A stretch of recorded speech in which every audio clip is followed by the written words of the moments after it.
ఆదిమానవునికి తన ప్రాణం గురించి ఏర్పడ్డ భయం కాలక్రమేణా అందరిలోకి పాకింది.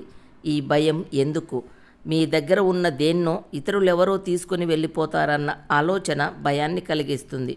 కొత్తగా ఏదైనా ప్రయత్నిస్తే ఉన్నది కూడా పోతుందన్న భయం మనల్ని లోబరుచుకుంటుంది. భయం గురించి ఆలోచించడం వల్లే ఆ భయం మరింత పెరుగుతూ పోతోంది. మనమే మన మనసులో భయాన్ని సృష్టించుకొని దాన్ని చూసి మనకు మనమే భయపడుతున్నాము. భయం సహజం కాదు, దాన్ని మనమే ఉత్పత్తి చేసుకుంటున్నాము. భయం మిమ్మల్ని మీరే ఓడించుకోవడానికి ఏర్పరచుకున్న ఆయుధం. మనిషి పుట్టుక నుండి చివరి శ్వాస వరకు మనల్ని వెంటాడే అజ్ఞాత శక్తి భయం. మన జీవితంలో 2 శక్తులు బలంగా పనిచేస్తాయి. అవి ఆశ, 2 భయం. ఆశ మనల్ని ముందుకు లాగుతుంది, భయం మనల్ని వెనక్కి నెడుతుంది. భయం ఒక సహజమైన సర్వైవల్ మెకానిజం. భయపడటం మానవ సహజ గుణం. భయం అనేది ప్రతి మనిషి జీవితంలో కనిపించే సహజ భావోద్వేగం. భయం అనేది కేవలం ఒక భావమా, లేక మన డెసిషన్స్, మన హెల్త్, మన సక్సెస్ వీటన్నిటినీ ప్రభావితం చేసే ఒక శక్తివంతమైన శక్తి? అలాగే భయం అంటే ఏమిటి? మనిషి పుట్టుక నుండి మరణం వరకు దాని ప్రభావం ఎలా ఉంటుంది? భయం లక్షణాలు ఏమిటి? భయం నుండి బయటపడటం ఎలా? ఇవన్నీ ఈ వీడియోలో తెలుసుకుందాం. వీడియోలోకి వెళ్ళే ముందు మన ఛానల్ని లైక్ చేయండి, షేర్ చేయండి, మీ అభిప్రాయాల్ని కామెంట్ చేయండి, అలాగే సబ్స్క్రైబ్ చేయండి. పక్కనే ఉన్న బెల్ ఐకాన్ మీద క్లిక్ చేయండి. రెగ్యులర్గా నా వీడియోస్ చూడండి. ఒక స్టోరీతో వీడియోలోకి వెళ్దాం. ఒకప్పుడు ఒక అడవిలో సింహం రాజుగా ఉండేది. జంతువులన్నీ దానిని చూసి భయపడేవి. జింకలు, కుందేళ్ళు, అడవి ఎద్దులు ఇలా ప్రతి జీవి సింహం పేరు విన్నా, గర్జన చేసినా భయంతో వణికేవి. ఆ అడవికి దగ్గరలో ఒక గ్రామం ఉంది. ఆ గ్రామంలో ఒక పేద కూలీ ఉండేవాడు. అతనికి జంతువులంటే ఎంతో భయం. అడవిలోకి వెళ్ళి చెట్లు కొట్టి అమ్మితే డబ్బు వస్తుందని తెలిసినా భయం వల్ల అడవిలో అడుగు పెట్టలేకపోయేవాడు. ఒకరోజు ఆ పేద కూలీకి డబ్బు చాలా అవసరమై ధైర్యం తెచ్చుకొని అడవిలోకి చెట్లు నరికి డబ్బులు సంపాదించుకుందామని వెళ్ళాడు. చెట్లలో గాలి వీచిన శబ్దం, ఆకులు కదలిక అతనికి సింహ గర్జనలా అనిపించింది. అతని గుండె బలంగా కొట్టుకుంది. సింహం వస్తుందని భయంతో చెట్ల వెనక దాక్కున్నాడు. కానీ నిజానికి కేవలం అది గాలి శబ్దమే. ఇదే మనుషుల ఊహాభయం, వాస్తవం కానిది నిజమని నమ్మటం. అదే సమయంలో ఒక జింక పరిగెడుతూ వచ్చింది. అది భయంతో వణికిపోతూ సింహం వస్తోంది, పారిపో అని కూలీకి చెప్పింది. కూలీ వణుకుతూ, నాకు కూడా శబ్దం వినిపించింది, నిజంగా వస్తుందేమో అని ఇద్దరూ కలిసి పరిగెడుతూ దాక్కున్నారు. జింక చెప్పిన భయం, కూలీ నమ్మిన ఊహాభయం కలిపి ఆ భయం రెట్టింపు అయింది.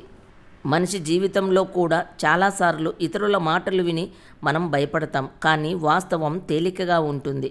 కొంతసేపటి తర్వాత నిజంగానే ఒక సింహం ఆ దారిలోకి వచ్చింది. జింక, కూలీ ఇద్దరూ వణికిపోయారు. కూలీ కాళ్ళు కదలడం ఆగిపోయాయి. ఇక నేను బ్రతకను అని అనుకున్నాడు. కానీ జింక మాత్రం తన ప్రాణం కోసం ధైర్యంగా పరుగెత్తింది. సింహం దాని వెనకబడి దానిని పట్టుకోలేకపోయింది. ఎందుకంటే జింక భయాన్ని మించి ధైర్యం చూపించింది. కానీ కూలీ మాత్రం భయంతో వణికిపోతూ కదలకపోవడంతో సింహం అతని దగ్గరికి వచ్చేసింది. అదే సమయంలో గ్రామం నుండి వచ్చిన వేటగాళ్ళు బాణాలు వేసి సింహాన్ని తరిమేశారు. కూలీ ప్రాణం నిలిచింది. అన్నీ చూసిన కూలీ తనలో తాను అనుకున్నాడు, జింకలాంటి బలహీన జీవి కూడా ధైర్యంతో బ్రతికింది. కానీ నేను మనిషినై, బుద్ధి తెలివి ఉన్నవాడినై భయంతో కదలక మూర్ఖుడిలా నిలిచిపోయాను. భయం నన్ను బంధించింది, ధైర్యమైతే నన్ను రక్షించేది. ఆ రోజు నుండి కూలీ తన జీవితంలో భయాన్ని మాస్టర్గా కాక సలహాదారుడిగా మాత్రమే వాడుకున్నాడు. అడవిలోకి వెళ్ళి ధైర్యంగా పనిచేసి తన కుటుంబాన్ని పోషించుకున్నాడు. భయం అనేది మనసుకు కనిపించని ఎండమావి లాంటిది. దాన్ని ఎదుర్కొంటే కనుమరుగవుతుంది. ఇక భయం అంటే ఏమిటి? భయం అంటే మానసిక, శారీరక ప్రతిస్పందన. భయం శరీరంలో రసాయన మార్పులు కలిగిస్తుంది. భయం సహజ ప్రవర్తనని యాక్టివేట్ చేస్తుంది. భయం అనేది ఒక ఎమోషన్. భయం 2 రకాలు: natural fear, psychological fear. Natural fear అంటే సహజ భయం, అది మనల్ని రక్షిస్తుంది. నిప్పు కాలుతుందని భయం అంటే అది సహజ భయం. అదే సైకలాజికల్ భయం అంటే మానసిక భయం, మనల్ని బంధిస్తుంది. ఫ్యూచరు, ఫెయిల్యూరు, రిజెక్షన్ ఇదే మానసిక భయం. మనిషి పుట్టినప్పటి నుండి మరణం వరకు భయం ఎలా ఉంటుందంటే ఒక్కో దశలో ఒక్కోలాగా ఉంటుంది. పుట్టిన బిడ్డకు మొదటి భయం చలి, శబ్దం, వెలుగుకు భయపడతారు. చిన్నప్పుడు నీడను చూసినా, చీకటిని చూసినా, కొత్త వ్యక్తులను చూసినా భయపడతారు. స్కూల్ ఏజ్లో టీచర్స్ని, ఎగ్జామ్స్ని, మార్క్స్ అంటే భయం. టీనేజ్లో పీర్ ప్రెజర్, అందంగా లేను అనే ఇన్సెక్యూరిటీ, ఫ్రెండ్స్తో యాక్సెప్ట్ కాకపోవడం. యూత్లో భయం ఎలా ఉంటుందంటే ఫెయిల్ అవుతామేమోనని, జాబ్ రాదేమోనని, లవ్ ఫెయిల్యూర్ అవుతుందేమోనని భయం. మనకు ఎంత టాలెంట్ ఉన్నా నవ్వుతారేమో అనే భయం వల్ల సైలెంట్గా ఉండిపోవడం. కెరీరు, మ్యారేజ్, రిలేషన్షిప్స్ అన్నీ భయం చుట్టూ తిరుగుతున్నవే. మిడిల్ ఏజ్లో జాబ్ సెక్యూరిటీ ఫియర్, పిల్లల ఫ్యూచర్ గురించి ఫియర్, సొసైటీ ఏమంటుందో అనే ఫియర్.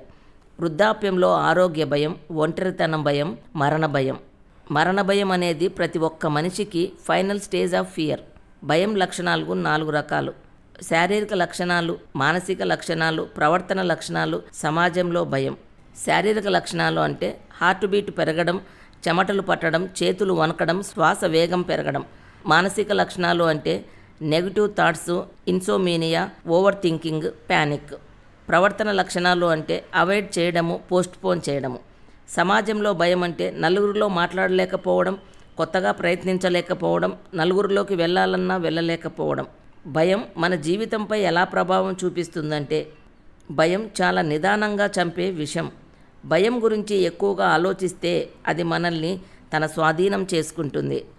భయం వల్ల మీరే మీకు తెలియకుండా దాని వశమైపోతారు.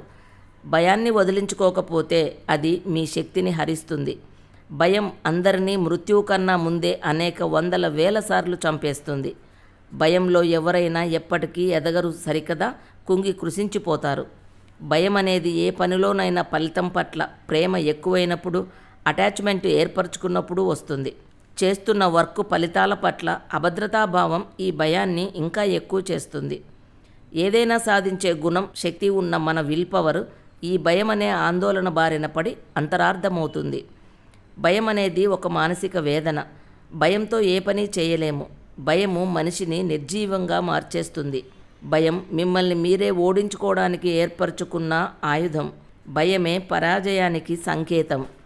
భయం మానసిక మార్పులకు కారణమవుతుంది. పరిస్థితుల నుండి పారిపోవడం వంటి ప్రవర్తనను భయం ప్రేరేపిస్తుంది. భయం నుండి ఎలా బయటపడాలి? భయాన్ని పోగొట్టుకోవడం కంటే దాన్ని క్రియేట్ చేసుకోకుండా ఉండటానికి ప్రయత్నించడం చాలా మంచిది. ఎప్పుడైనా భయానికి గురైనప్పుడు బ్రీత్ కంట్రోల్ చేయాలి. అంటే దీర్ఘ శ్వాస తీసుకోవాలి. అలా 7 సార్లు దీర్ఘ శ్వాస తీసుకోవాలి. అప్పుడు ఆందోళన తగ్గి భయం తగ్గుతుంది. భయాన్ని కంట్రోల్ చేసుకోవడానికి శ్వాస మీద ధ్యాస నిలిపి కొంచెం సేపు మెడిటేషన్ చేయాలి. అలాగే పాజిటివ్ విజువలైజేషన్ చేసుకోవాలి. పుట్టినప్పటి నుండి జీవితం చివరి క్షణం వరకు ఎన్నో భయాలకు లోనవుతూ ఉంటాము. మీరు ఏ పని చేయడానికి భయపడుతున్నారో దాన్ని మళ్ళీ మళ్ళీ చేస్తూ ఉండండి. మీ భయాన్ని జయించడానికి ఇదే సులభమైన మార్గం. ఇది ఖచ్చితంగా విజయాన్ని అందిస్తుంది. భయం నుండి పారిపోకూడదు. భయాన్ని ధైర్యంగా ఎదుర్కోవాలి. భయాన్ని పోగొట్టుకోవాలంటే ఖాళీగా కూర్చోకూడదు. భయాన్ని ఓవర్కమ్ చేయడానికి ఏదో ఒక వర్క్లో బిజీగా ఉండాలి. ఏ భయమైనా ధైర్యంగా ఎదుర్కోకపోతే జీవితమంతా నరకమే. అసలు భయం ఎందుకు కలుగుతుందో గుర్తించండి. గుర్తించి దానిని అధిగమించడానికి పరిష్కార మార్గాన్ని వెతుక్కోండి. ఖచ్చితంగా పరిష్కారం దొరుకుతుంది. చాలా భయాలు వాయిదా వేసే మనస్తత్వం, ఆత్మవిశ్వాసం లేకపోవడం వల్ల కలుగుతాయి. భయాన్ని నిదానంగా సిచ్యుయేషన్స్ని బట్టి ఫేస్ చేయాలి. భయానికి ఇంతవరకు ఏ మెడిసిన్ కనిపెట్టలేదు. భయం అనేది ఒక మానసిక జబ్బు. దానికి నో మెడిసిన్. భయం అనేది మనిషి జీవితంలో తప్పించుకోలేని సహజమైన శక్తి. అది మనిషి జీవితంలో షాడో లాంటిది. మనిషి పుట్టిన క్షణం నుండి అది మన వెంట నడుస్తూ మన నిర్ణయాల్ని, మన సంబంధాలు, మన విజయాలు, మన వైఫల్యాలన్నిటినీ ప్రభావితం చేస్తుంది. కానీ భయాన్ని శత్రువుగా చూస్తే అది మనల్ని బంధిస్తుంది. మిత్రుడిగా చూసి దానిని నడిపిస్తే అది మనకు రక్షణనిస్తుంది. మనలోని ధైర్యాన్ని మేల్కొల్పే సాధనంగా భయాన్ని ఉపయోగించగలిగితే మనం అసాధ్యం అనుకున్న దాన్ని సుసాధ్యం చేయగలం. భయాన్ని శత్రువుగా కాక ఒక మార్గదర్శకుడిగా చూడాలి. ఎందుకంటే అది మనకు ఇక్కడ జాగ్రత్తగా ఉండు అని చెప్పే అలారం. కానీ ఆ అలారం మోత మించి మనలో రూలింగ్ చేయకుండా మనమే దాన్ని రూల్ చేయగలిగితే అదే నిజమైన ధైర్యం. అందుకే గుర్తుంచుకోండి, భయం అంటే మానవ సహజ గుణం. దాన్ని నడిపించగలిగినప్పుడే నిజమైన విజయాన్ని పొందుతాము. మీరు భయాన్ని ఓడిస్తారా లేక భయం మిమ్మల్ని ఓడిస్తుందా? జవాబు మీ చేతుల్లోనే ఉంది. Thank you friends. ఈ వీడియోని లైక్ చేయండి, మీ అభిప్రాయాలను కామెంట్ చేయండి. అలాగే సబ్స్క్రైబ్ చేయండి. నెక్స్ట్ వీడియోలో కలుద్దాం.